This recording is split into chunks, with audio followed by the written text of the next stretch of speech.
When it rains, it pours, right? When it sprinkles, it dinkles. Is that what they say?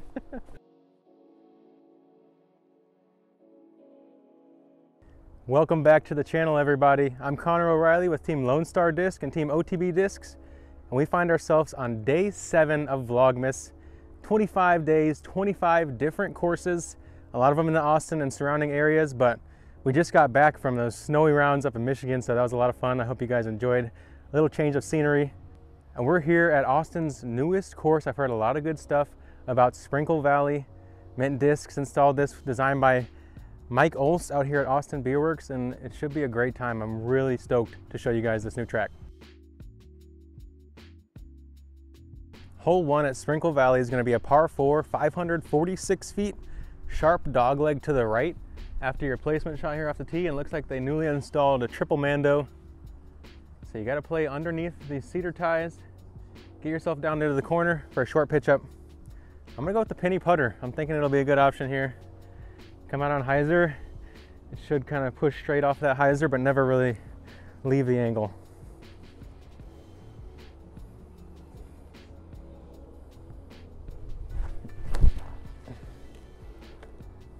Go, buddy. Okay, that was short of the landing zone. You guys can see from here how much even being 30 feet short of this landing zone can really hurt you on hole 1. Got to be very specific, and then if anything, push it to that back wall because you might have a scramble. From here, pretty tough options. Got like a vertical tomahawk, big old Annie shot that's baiting me. I think we might try it. You know what? What do we got to lose? The wind feels like it's coming this way, so it should be helpful to kind of push it over. I'm gonna go to the Benny, the beaded penny, a little less stable. Should hold.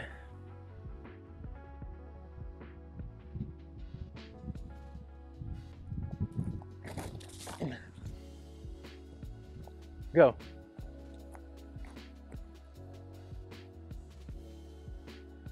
Wow. Kept holding the whole time, and up there to circle 2 somewhere. Could have been better, but also could have been a lot worse. I'm gonna take that disc flip, you know. Give myself a little bit of room off of these branches. And that's one of those shots I definitely wanted to make sure to overturn it if anything, so I'm okay with this position. Gotta throw a little bit further off the tee next time. It'll be a full penny putter, not just a smooth one.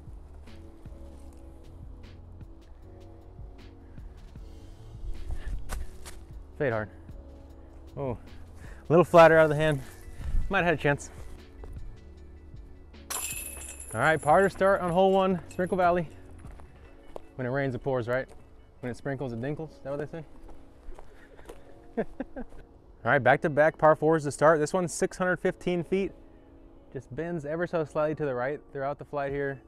Off the tee, it's definitely favoring forehand. I'm gonna take my straighter warbird, come out on some hyzer, let the disc do the work. Because why would you want to work so hard when your disc can just do the work for you? It's easy.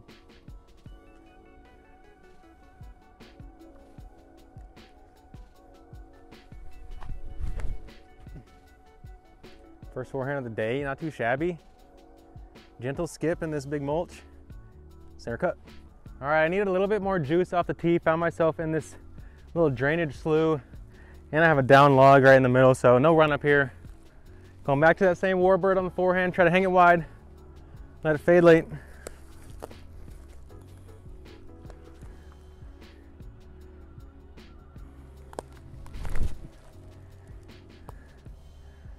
Hang it wide, I did, but at least I should have some kind of lane to the basket from over there. All right, found myself in the rough here, but I do have a doorway to the basket. Going armadillo.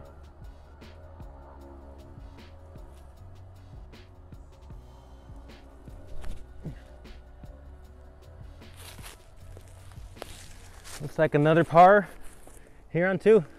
So far, I like the first 2 starters. Hole 1's really all about precise placement. Hole 2, you just gotta hit your shape right, and there's a number of different ranges you can fly and still have a birdie.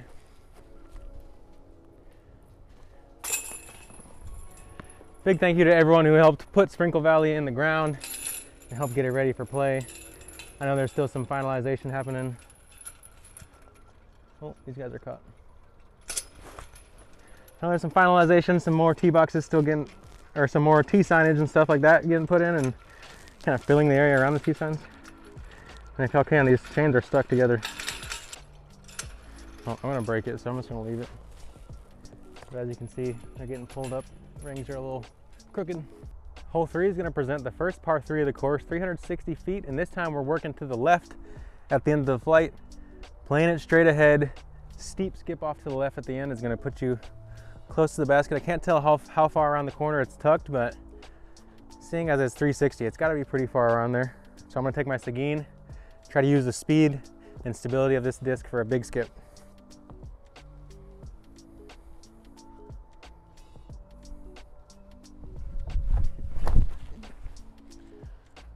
Get through them. Oh, healthy skip. Heard a tree trunk at the end, but I'm hoping it's putting. By the sound and looks of it, it probably caught this last tree here. I feel like it was skipping for an ace run, and y'all can't tell me it wasn't. I'm gonna need video evidence.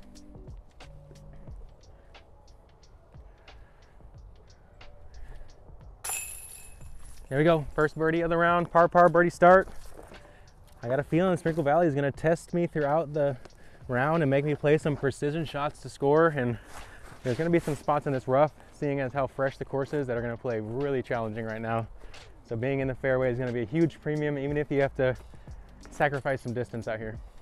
Hole 4 is a beautiful wooded par 3, pretty straight, just a touch of rightward finish at the end is gonna put you close. There is a teeing surface back there that it looks like they're intending to use at some point, and this tee sign says 360. From this tee, it feels short to me from what that distance is saying, but it's always hard to tell perspective-wise when you're woods versus open, and especially at a new course. I really need to start packing my rangefinder because no more excuses. I need to, you know, give me the answer to the test. Bushnell. I'm gonna take my Texas Ranger, just put a touch of turn out of the hand.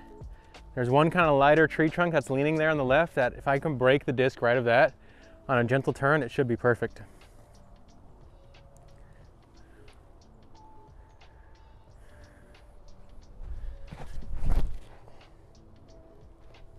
I mean, just like that. A little soft out of the hand because I knew it's kind of a shorter hole for this mid-range from here. But we're putting, let's go. All right, just deep of the pin, circle 1 here, but I'm in this pile of rubble, so not the freest stance.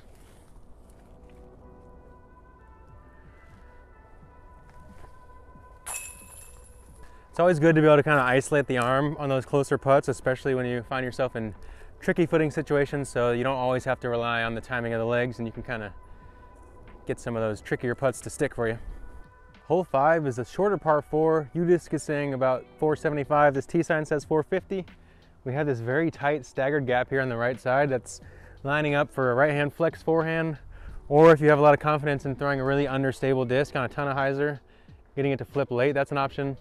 This left side is there, but there's kind of a lot of vines that they've half trimmed, waiting for them to die so they can pull them out, that I think once those get pulled off, that left side will be a lot more traveled than it probably currently is.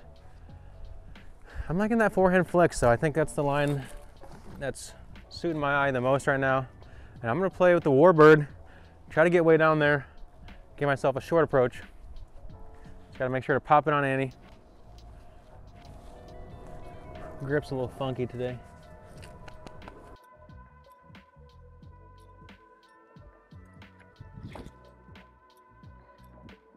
Oh, danced around a couple tree trunks, put ourselves edge of the fairway, should have some kind of approach. I definitely squandered an eagle opportunity here, got to hold a little bit more turn. This one's very reachable. At least getting down to the ditch I think is doable over and over if you have a solid long forehand. I'm gonna go blue bonnet, a little bit of forced turn out of the hand. It should stable out nice.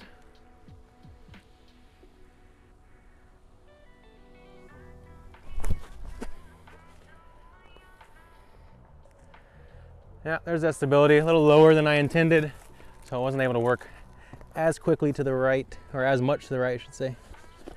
We're putting for a birdie. I'm curious to see over time if this ditch short of the basket here will be marked out of bounds. I think that would be a great way to really make this risk reward kind of more of a weight on the players off the tee, because right now it's pretty reachable, but I think that would make it a really good risk reward. Shorter par 4. We've got a birdie look here. Once again, I'm putting with those V2 blue bonnets. Great stiffness in the hand, but all the grippiness on the chains you could ever ask for.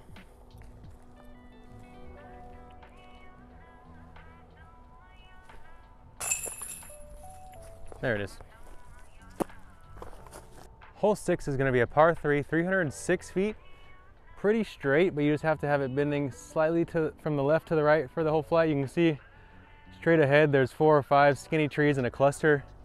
If you can turn it to the right of that, you should have good success here. And then it's just a matter of what distance is proper for you here. I'm gonna go penny putter, hit it on the power grip. I haven't done much of that, been throwing in a lot on the fan grip. So, see how it flies.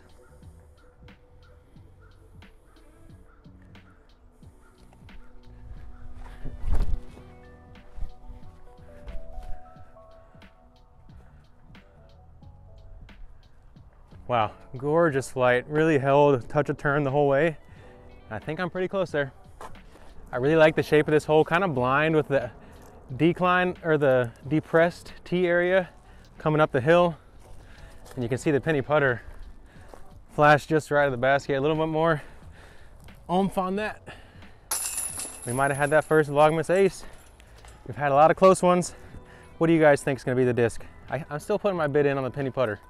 Abe. And Abe we trust, yeah. Hole 7 is going to be our first dual option fairway. Mike Olse Designs a lot of times like to throw those dual options for you guys. But this is the first one we're going to see on this course. Par 4 at 525 feet. You have this right side gap, which is pretty clean, although it is narrow and forces you a little bit away from the landing zone, having to fade late into it. And then you have this plate on the left, a few more trees to beat on the late end of it. It will suit the forehand or the turnover backhand. I think it's really a matter of getting yourself out there about 300 feet here, and you should have some kind of way to birdie. I'm gonna steal that forehand line off the first one. Go chupacabra. Try to play it flat right at that back line. Let the disc fade hard for me.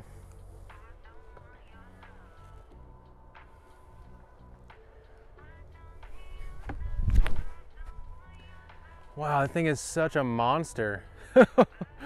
I hear the line, but I forgot I have to throw that thing with 97 miles per hour to get it to go as far as my old Pioneers. I'm excited for the new spur from Lone Star Discs. I think that's going to really be just a bump down from the chup for me, where I'm going to be able to get more stretch on that same release and get another 100 feet. I threw my stiffer Bravo chupacabra off the tee, super flat top. I'm going to take my Alpha one with a little bit of dome on it, throw it for the backhand approach here. I'm going to take the low line. I do have the option to go spike hyzer, but I'm going to take that low penetrating line. There's one tree I see out there that I'm really trying to beat just right of. And if I do that, I feel good about it.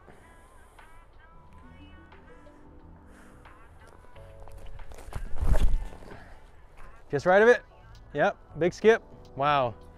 Chupacabra really showing off the stability on the skip off that drive. Going all the way from the left side to this right side fairway that I wasn't even trying to get to. And right there, that thing hit the ground and zoomed. Unfortunately, it caught one of those Guardians, so I will have a long putt. All right, I tagged this Guardian Cedar. Wasn't able to get to circle one, but we got an uphill jumper from about 55.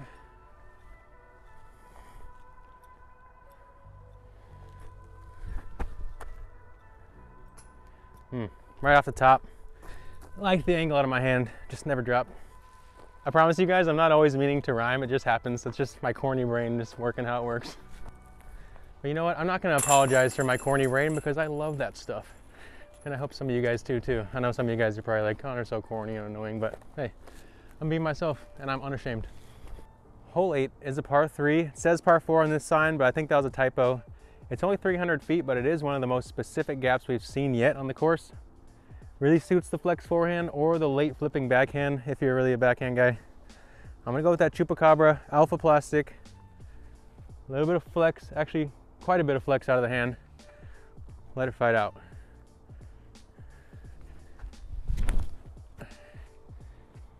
Get down. Ooh, fought through some branches late, and I do have a long putt. A little bit lower, that line would have been money.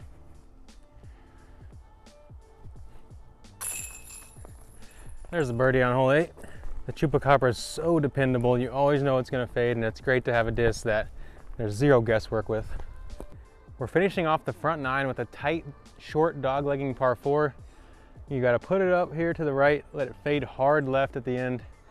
Not sure exactly how it looks from there, but it does appear that you can't really bite off too much on this one without risking that back wall coming into play. So I'm going Chupacabra, give it enough height so it can work itself to the left.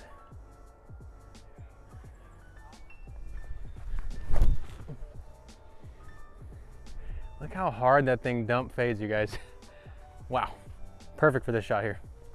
I pushed it a few meters deep of the ideal little landing pocket, but either way, I've got a good look down the lane. I'm gonna go Anheuser standstill with the penny.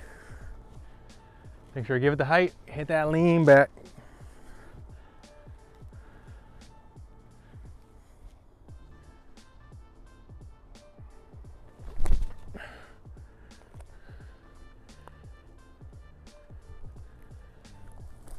Now what I tell you.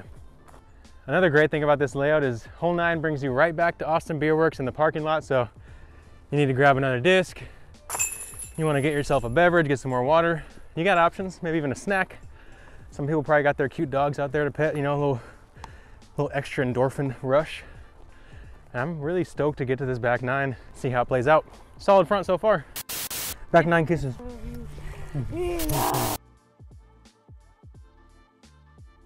Hole 10's a 300-foot downhill par 3. Plays relatively straight, but this tree line on the right's a little bit tighter, gonna force you to want to kind of fly out to the left, whether that's with a flex forehand or kind of an understable backhand that's gonna work up to flat or even a little bit of right at the end. I think it's a perfect shot for this Benny here, beaded penny. A little bit straighter like I mentioned than the regular penny putter. I'm gonna play it at that big cedar tree just left of the basket, and whether I get the drift right at the end or not will kind of be a bonus.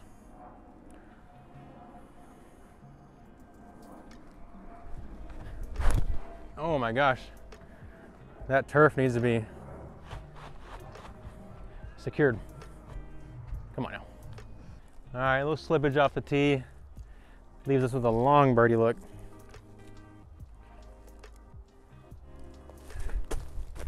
Not even close. Got to throw Annie from that far with the blue bonnet. It's not gonna hold that line. Cut it, cut it, cut it, cut it.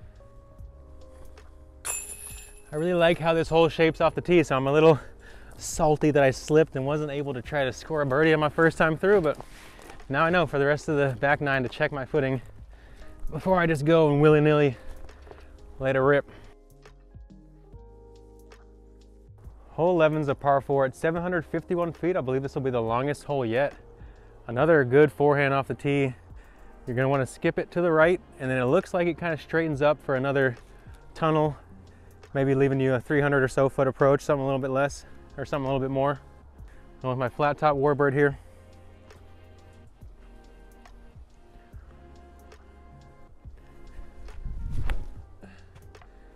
Oh, a little flat out of the hand. Can I get lucky? Nope. Caught the back wall. See if we can scramble for par. All right, I'm just gonna pick this disc up, go to the forehand. Got a ways to go, but I can't swing the roller with this tree in my way. Just won't do it.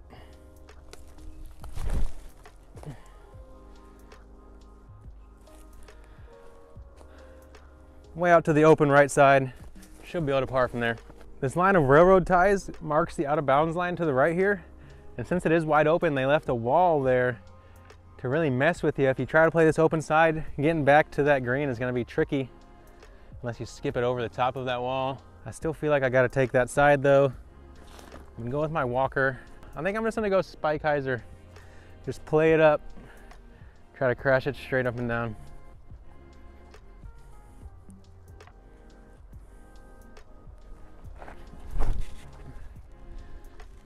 Get through the tree.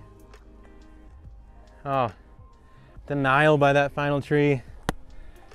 It's a tough one here. You really gotta play it into the fairway to give yourself a wide open opportunity. I like this hole. It's a good par 4.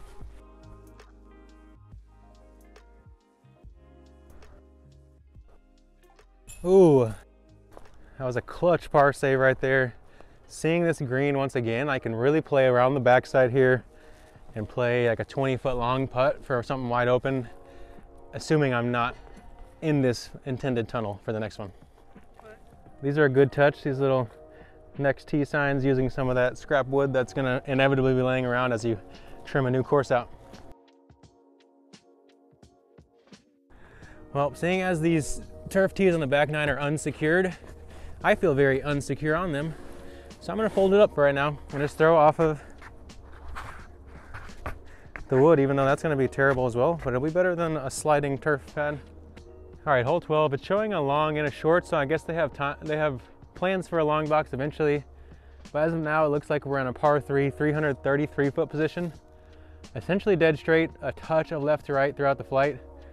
We'll give you a perfect shot and see how these wooden tees do.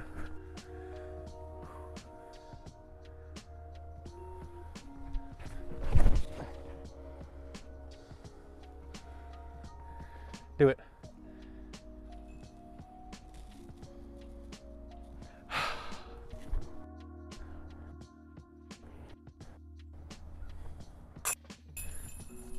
All right, able to secure birdie there. Texas Ranger, blue bonnet. That's the combo. Hole 13 is 615 foot par 4.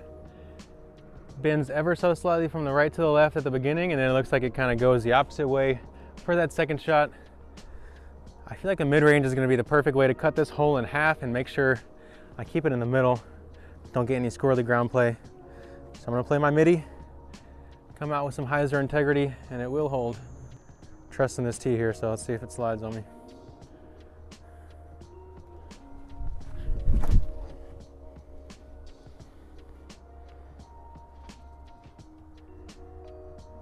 A little higher than I intended, but I found the shape of the fairway.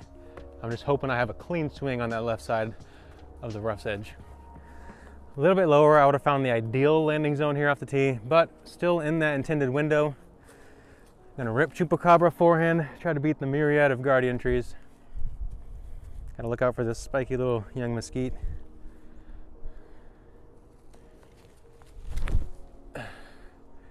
Wow, even on the force over, that disc is so quick to fight out.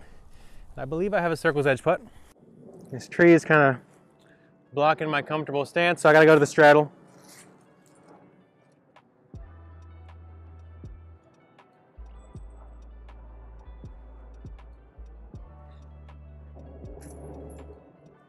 Oh, wow, dramatic. It's gonna be a par. Oh my God, the granddaddy. That is the granddaddy of all Mustang grapevines right there. I don't think I've ever seen a thicker one in my life. And what a beautiful tree as well. Right here along the banks of this little creek, a couple patches of water still hanging out, you know? I bet when it's flowing, there's a fish or two in there. Fry one up, have some mid-round lunch, you know? Hole 14 is a 370 foot, says par 4. We're gonna call this one par 3 because I believe that's the intention from this tee. Kind of forces you into a flex shot that fights out at the end. Perfect shot to showcase the Brazos. And thanks to Megan for my cute little artsies. I love ants, I love bugs, so why not? A little bit of force flex, let it fight.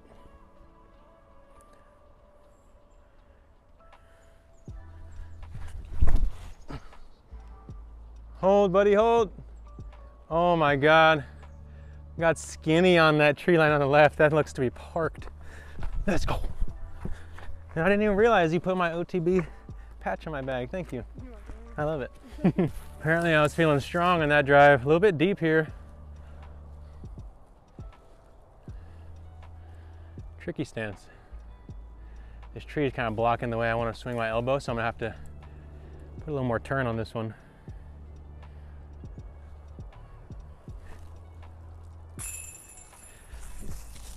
Let's be real, there was zero turn on that putt. It was flat, faded good, but it doesn't really matter what happened. I made it, and my scorecard's gonna show that blue number.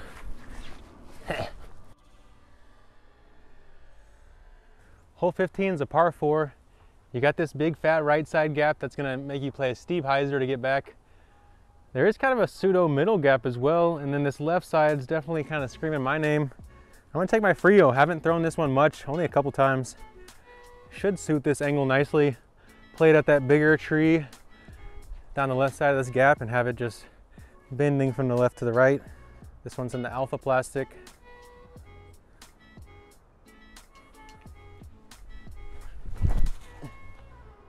Hold, buddy. Oh man, that was just too high and I kicked way left. Being a sprinkler system out here is not a good thing. Sprinkle Valley's a little bit deceiving. Armadillo forehand roller, the basket's somewhere over there. I'm just trying to get back to the fairway really. And armadillos roll, right? They roll up in a ball and they just, isn't that how they move? That's what I heard.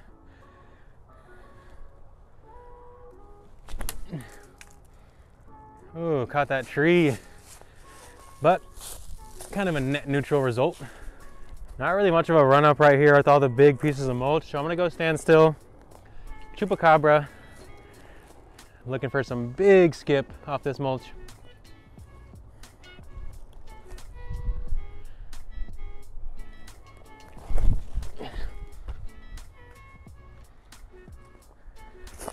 And just like that, take your medicine on hole 15 or whatever this is. I think it's 15. Sounds right.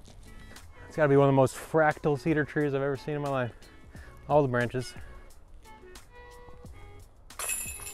And there's our par save. You gotta take your medicine out here at Sprinkle Valley, especially until a couple years of play. You'll probably need a good 2 years of play for some of this rough to get cleared out and continuous work from all the good people here in Austin. Hole 16 is a 650-foot par 4. You got to play a big turning shot, or I'm liking the roller off the tee here. Pretty big gap, but it is enough to make you honest. You can't throw any line you want. Natural rough line on the left that you want to avoid, and some out of bounds on the right. I'm hoping it has those big railroad ties to stop my roller if it gets all the way over there. But I'm going to try to hit the angle enough to where I don't have to rely on that. Going tumbleweed.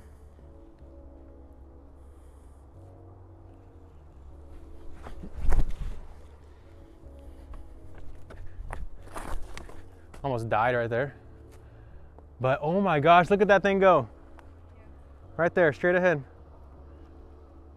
Oh my gosh, just plopped up by that tree way down there. I think I might have like within 100 feet for eagle. This roller got well up here and we got a short eagle bid. I'm gonna go to the knees, take the armadillo out, try to give you guys some entertainment.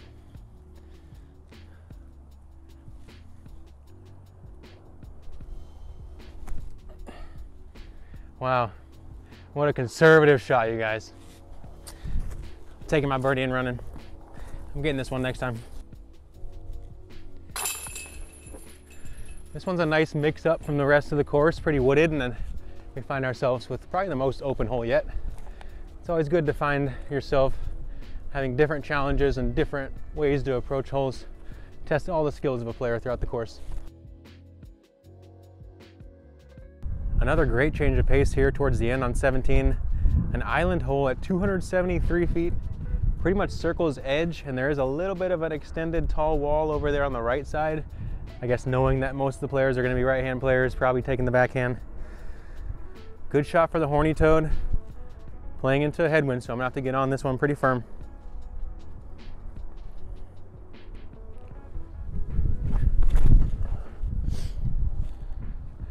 Give me that fade back. I just turned that tee about 5 degrees on that throw. Ooh, and I just crept in. Gave ourselves a close look. Yeah, pretty narrow island here. Definitely less than Circle 1's width left to right. Probably Circle 1's distance long, a little bit short of it short.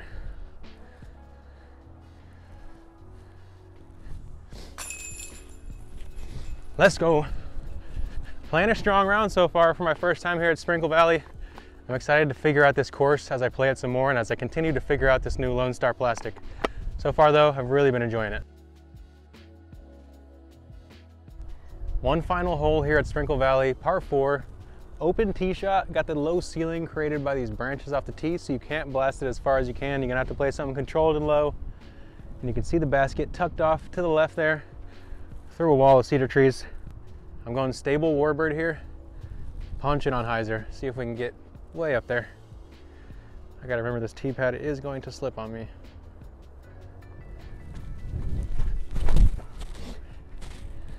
Yeah, just the threat of that slip kind of doesn't make me want to throw full power here. Just a placement shot right there on the walking path or driving path. Should be a money zone. One final approach into the headwind. There is a nice left and right side dual gap approach, but I'm taking to the skies because, you know, it's a little bit easier that way if you got the distance. Chupacabra, pretty much as hard as I can to get it to go this far.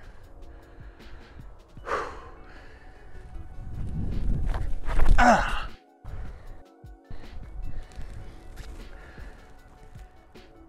Oh my gosh, skipped into the basket. Literally hard as I can, I'm telling you guys, hit the bottom of the basket. Didn't go in, unfortunately, but I'm honestly super surprised with how many medal hits I've drawn off the tee, how many close ace runs we've already had in Vlogmas when I'm still learning these discs. That's just, I'm gaining more and more confidence in my Lone Star Plastic every day. And I'm so ready to get out on the Disc Golf Pro Tour for 2024. Almost spiked it in for that 2 here on 18. Would have been quite the memorable way to finish out my first round here at Sprinkle Valley. What a fun course, really enjoying it. I think it's already super well done for how new it is, and I think it'll only get better. They'll get more tee boxes. I think over time they said having 3 to 4 tee boxes on each hole. So room for beginners, room for the experienced professionals, and everything in between. Sprinkle Valley has a good variety of shots, and there's great work going on out here, so come check it out if you're in the Austin area. That's all she wrote for day 7 of Vlogmas. I'm Connor O'Reilly with Team Lone Star Disc and Team OTB Discs. Don't forget to go to Lone Star Disc or OTB Disc to check out some of that Lone Star plastic. A lot of amazing offerings, and I think I'm selling you guys on a couple discs already, and I'm sold myself. I'm loving the plastic. Make sure to like and subscribe. We'll see you guys for day 8. 2 more days after day 8. Actually, 2 more days after today, and then we have our 3rd giveaway of Vlogmas. It's gonna be huge, you guys.